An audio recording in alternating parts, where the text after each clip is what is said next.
करना हो, गांव के लोग पंडित रामस्वरूप के पास ही पूछने के लिए जाते थे। रामस्वरूप ने थोड़ी बहुत पोथी पत्रिकाएं पढ़कर ज्योतिष की विद्या ले ली थी। गांव के लोगों के लिए फिर भी रामस्वरूप की कही बात पत्थर की लकीर मानी जाती थी। एक दिन सब लोग लाइन में चलकर चंद्रमा को जल चढ़ाएं, सबकी बारी आएगी। प्रणाम पंडित जी, आशीर्वाद दीजिए। आज पूर्णिमा पर चांद प्रसन्न हो जाए और मेरा कारोबार अच्छा चल जाए। कितने सालों से देख रहा हूँ, हर पूर्णमासी पर गांव के लोग नदी किनारे एकत्रित होकर चंद्रमा की पूजा करते हैं। फिर कार्य तो सिद्ध होंगे ही। गांव के लोग पूर्णिमा के दिन को बहुत मानते थे, इसलिए हर पूर्णिमा को चांद की पूजा करने नदी किनारे आते थे और पूजा करके पंडित रामस्वरूप को श्रद्धा के अनुसार दक्षिणा देते थे। पंडित जी, ये 11 रुपए की दक्षिणा।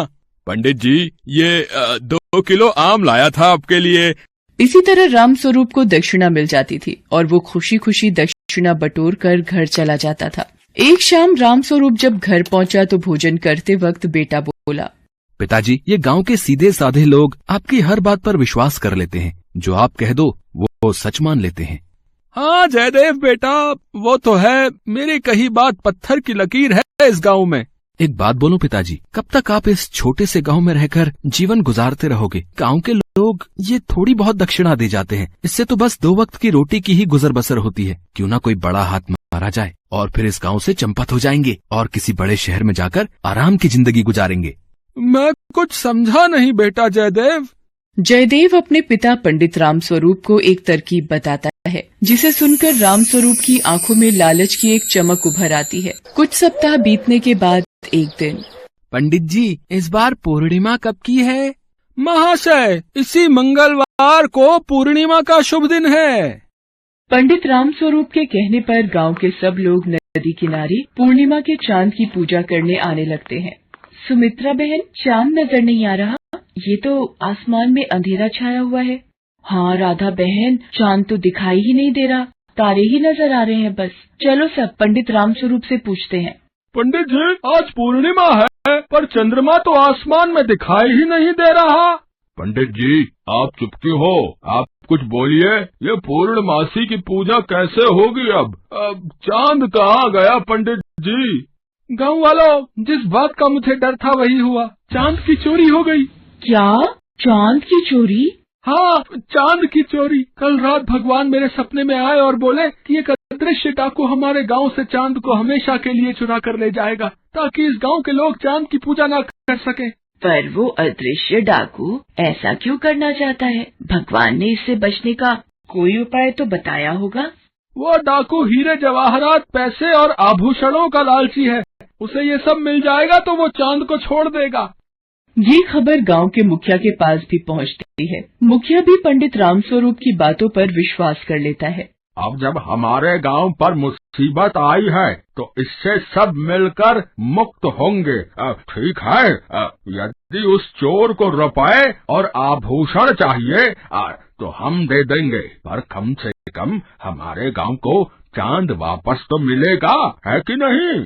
गांव वाले एक एक करके जिससे जितना बन पड़ता नदी किनारे रखा था। कोई रुपए, कोई चूड़ी, कोई हार, कोई अंगूठी, जिसके पास जो भी था सब चांद की चोरी करने वाले चोर के लिए नदी किनारे रखता गया। 5 दिन बीत गए थे। जयदेव बेटा, लगता है सभी गांव वालों के पास जो कुछ भी संपत्ति थी वो सब दे चुके हैं। अब किसी के पास कुछ भी नहीं है देने को। तो ठीक है पिताजी, हम कल तड़के ही चुपचाप बहाने से गांव से भाग जाएंगे।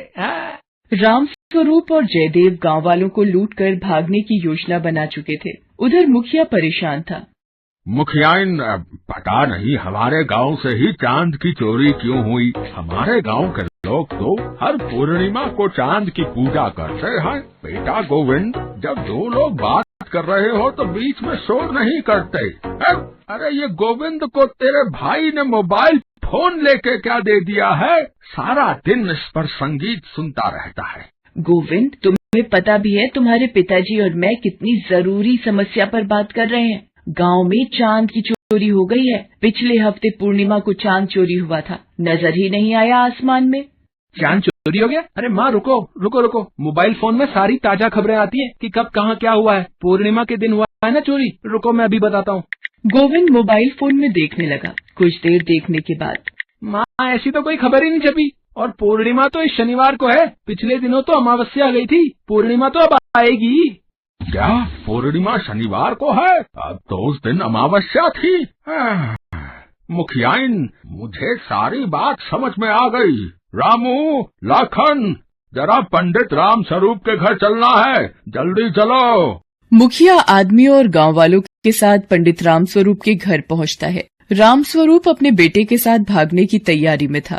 अरे मुखिया जी, मैं बस ये सारे जेवर और पैसे उस चोर को देने ही जा रहा था। पकड़ लो इन मक्कार बाप बेटों को और गांव से बाहर छोड़ कर आना, दोबारा इनकी शक्ल ना दिख जाए।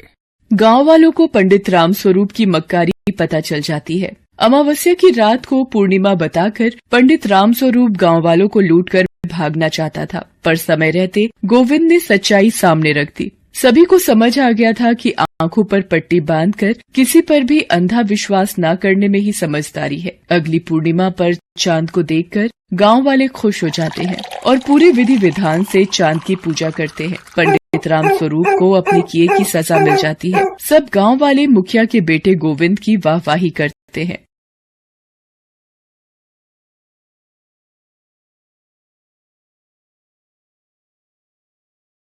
हरिपुर गांव में एक गधा अपनी बूढ़ी माँ के साथ रहता था। उसके एक हाथ और एक पैर था। इसी वजह से लोग उसे अद्धा कहकर बुलाते थे। अद्धा जब अपनी बूढ़ी माँ को काम करते देखता तो उसे बहुत दुख होता था, पर अपने अपाहिज होने की वजह से वो चुप हो जाता था। एक दिन उससे रहा नहीं गया और वो अपनी माँ से बोला, माँ, मैं भी पैसे कमाने शहर जाऊंगा, फिर तुम्हें किसी भी बात की कोई तकलीफ नहीं होगी। देखना, हमारे पास बहुत पैसे होंगे। माँ, मैं शाम तक पैसे कमाकर वापस आ जाऊंगा। बेटा, तू शहर कैसे जाएगा? तेरा एक हाथ है, एक पैर है, तू अपनी देखभाल कैसे करेगा? और चला भी गया तो बेटा पैसे कैसे कमा पाएगा? माँ, तू बस जाने की इजाजत दे दे, बाकी मुझ पर छोड़ दे। मैं चला जाऊंगा। मैं तेरी और तकलीफ नहीं देख सकता माँ। ठीक है बेटा, पर शहर में अपना ध्यान रखना। मैं रोटी और सब्जी तेरे लिए बांध देती हूँ, रास्ते में खा लेना। माँ से जिद करके अद्धा शहर की बस में बैठ गया। उसे तो बस माँ के लिए पैसे कमाने थे। इसी आस पर वो घर से निकला था। कुछ घंटों में अद्धा शहर पहुँच गया। अद्धा पहली बार शहर आया था। वो इधर उधर घूमता रहा।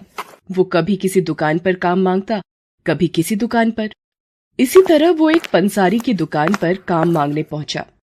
मैं गांव से काम की तलाश में आया हूँ, मुझे कोई काम मिलेगा? तुझे क्या काम दूं? है तेरा तो एक हाथ और एक पैर है, तू क्या काम करेगा? नहीं नहीं, मेरे पास तेरे लिए कोई काम नहीं है, चल जा यहाँ से, जा। अब मैं क्या करूँ? मैंने माँ को वादा किया था कि पैसे कमा कर ही गांव वापस लौटूंगा, पर यहाँ तो कोई काम नहीं दे रहा। चलते चलते अद्धा एक सब्जी मंडी में पहुंच गया। सब्जी मंडी में काफी भीड़ थी। अद्धा सोच में पड़ गया।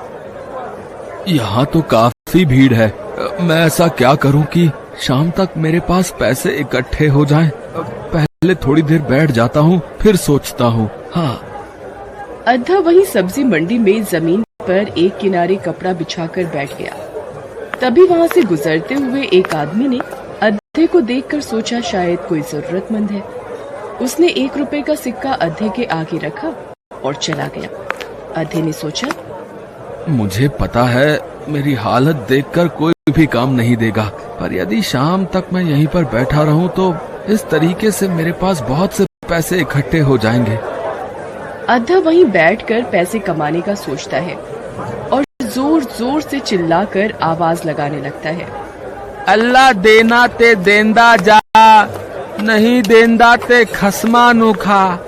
अद्धे को बोलते देख वहाँ से गुजरते हुए लोग उसके आगे पैसे रखकर जाने लगे। कोई 1 रुपए का सिक्का देता, कोई 2 रुपए का सिक्का देता। ऐसा करते करते सुबह से शाम हो गई। अद्धा के पास बहुत सारे पैसे इकट्ठा हो गए। पैसों को देखकर अद्धा बहुत खुश हुआ। उसने सोचा। मेरे पास तो बहुत सारे पैसे इकट्ठे हो गए हैं, पर अब तो सुबह से शाम हो गई है। कुछ ही देर में रात हो जाएगी। अगर मैं इस वक्त गांव के लिए निकला तो रास्ते में चोर डाकू ना लूट लें। क्या करूं, कहाँ जाऊं? सब्जी मंडी में खड़ी एक बूढ़ी महिला लगातार अद्धे पर नजर रखे हुए थी। वो उसे सोच में डूबा देखकर उसके पास आई और बोली, बेटा, मैं बड़ी देर से देख रही हूँ, तुम कुछ परेशान दिख रहे हो। देखने में तो तुम भले घर के लग रहे हो। मुझे अपनी परेशानी बताओ, शायद मैं तुम्हारी कुछ मदद कर सकूं। माँ जी, मैं गांव से शहर अपनी बूढ़ी माँ के लिए पैसे कमाने आया था, पर अब सुबह से शाम हो गई है। मेरे पास ये पैसों की पोटली है। रास्ते में कोई लूट ना ले, इसलिए सोच रहा था रात गुजारने के लिए कोई जगह मिल जाए तो रात रुककर सुबह गांव लौट जाऊं। पर इस अनजान शहर में मैं किसी को नहीं जानता। इस वक्त कहाँ जाऊं? बेटा, अगर तुम मुझ पर विश्वास कर सको तो मेरा घर यहीं पास में ही है। तुम मेरे साथ चलो और रात में आराम से रुककर कल सुबह गांव वापस चले जाना। मेरे घर में तुम्हें किसी भी प्रकार का कोई डर नहीं। बूढ़ी महिला की बात सुनकर अद्धा सोचने लगा। रात में गांव जाना भी ठीक नहीं। इन अम्मा के साथ चला जाता हूँ। इस वक्त और कहाँ जाऊंगा? कोई जगह भी तो नहीं है। ठीक है अम्मा, मैं आपके साथ ही चलता हूँ। अद्धा कुछ सोचे समझे बिना ही उस महिला के साथ जाने को तैयार हो जाता है। घर पहुंचने पर महिला उसे कहती है, बेटा, तुम हाथ मुंह धोकर यहाँ चारपाई पर बैठो। मैं तुम्हारे लिए भोजन लाती हूँ, फिर तुम आराम से सो जाना। बेटा, वो जो तुम्हारे पास पैसों की पोटली है वो तुम मुझे दे दो। मैं उसे संभाल कर संदूक में रख देती हूँ और ताला लगा देती हूँ। सुबह जाते वक्त ले लेना। अद्धा भोजन करके जैसे ही सोने लगता है उसे आवाज सुनाई देती है, इस अद्धे को तो एक ही बार में खत्म कर दूंगी। बस एक बार चाकू की धार तेज कर लूं, फिर तो इसका काम तमाम समझो। पैसे जोड़कर गांव ले जाना चाहता है। अरे मेरे हाथों से जिंदा बचेगा तभी तो जा पाएगा। महिला पत्थर पर चाकू घिसने लगी। उसकी इस हरकत को अद्धा देख और सुन रहा था। वो थोड़ा चौकन्ना हो गया और नींद में होने का नाटक करने लगा। जैसे ही महिला चाकू की धार लगाने लगती है, अद्धा गुनगुनाने लगता है, माई आंख मटकान देया, मैं वेख रहा तेनू, पत्थर चाकू घिसके तू अजमारेगी मैनू। अरे ये नींद में क्या बड़बड़ा रहा है? ये तो सोया ही नहीं। पहले इसे सोने देती हूँ, फिर चाकू घिसूंगी। अद्धा फिर वही दोहराने लगता है। बूढ़ी महिला फिर चाकू घिसना रोक देती है। ऐसा करते करते पूरी रात बीत जाती है। अद्धा भी रात भर नहीं सोता। बूढ़ी महिला सोचती है, अब एक ही रास्ता है, इसकी पैसों की पोटली तो मेरे पास ही है। मैं थोड़ी देर के लिए बाजार जाने का बहाना करके घर से बाहर चली जाती हूँ। जैसे ही ये इधर उधर होगा तो उसी वक्त इसकी पोटली गायब कर दूंगी और बोल दूंगी कि चोर चुरा कर ले गए। थोड़ी देर रोएगा और चुपचाप यहाँ से चला जाएगा। ऐसे इससे मुझ पर शक भी नहीं होगा। अरे बेटा, उठ गए? रात भर शायद तुम्हें नींद नहीं आई। मैंने देखा रात भर तुम करवटें ही बदलते रहे। चलो कोई बात नहीं, तुम नहा धोकर कुछ खा लो, मैं जरा कुछ जरूरी सामान लेकर आती हूँ। बूढ़ी महिला बाजार का बहाना करके घर से बाहर चली जाती है।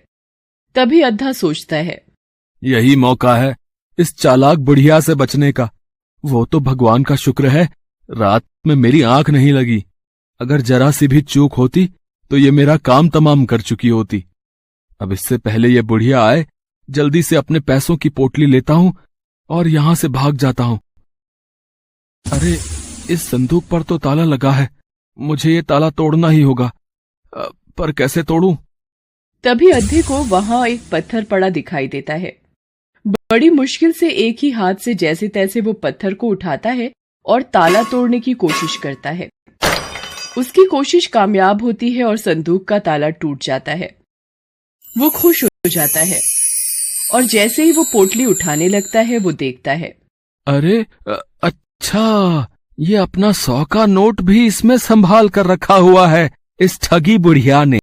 हैं, ये भी उठा लेता हूँ, तभी इसको सबक मिलेगा कि किसी लाचार व्यक्ति को बहलाकर उसको लूटने की क्या सजा मिलती है। अद्धा अपनी पोटली और बूढ़ी महिला का 100 रुपए का नोट उठाकर जल्दी से वहां से चला जाता है। महिला वापस आती है और देखती है, अरे, अद्धा कहाँ गया? कहीं नजर ही नहीं आ रहा, शायद अंदर होगा। अरे, वो तो यहाँ भी नहीं है, कहीं सड़क पर तो नहीं चला गया मुझे ढूंढने के लिए? बिना अपनी पोटली लिए तो वो कहीं नहीं जाएगा और संदूक पर तो ताला लगा हुआ है। जब तक आता है उसकी पोटली गायब कर देती हूँ। अरे, ये क्या, संदूक खुला हुआ है और इसका ताला भी टूटा हुआ है। हे राम, वो अद्धा तो अपनी पोटली लेकर भाग गया। मुझे तो लगता था कि वो ताला नहीं तोड़ पाएगा। हे राम, मेरा 100 का नोट भी गायब है।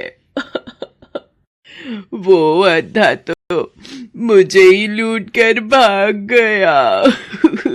मेरा 100 रुपए का नोट भी ले गया।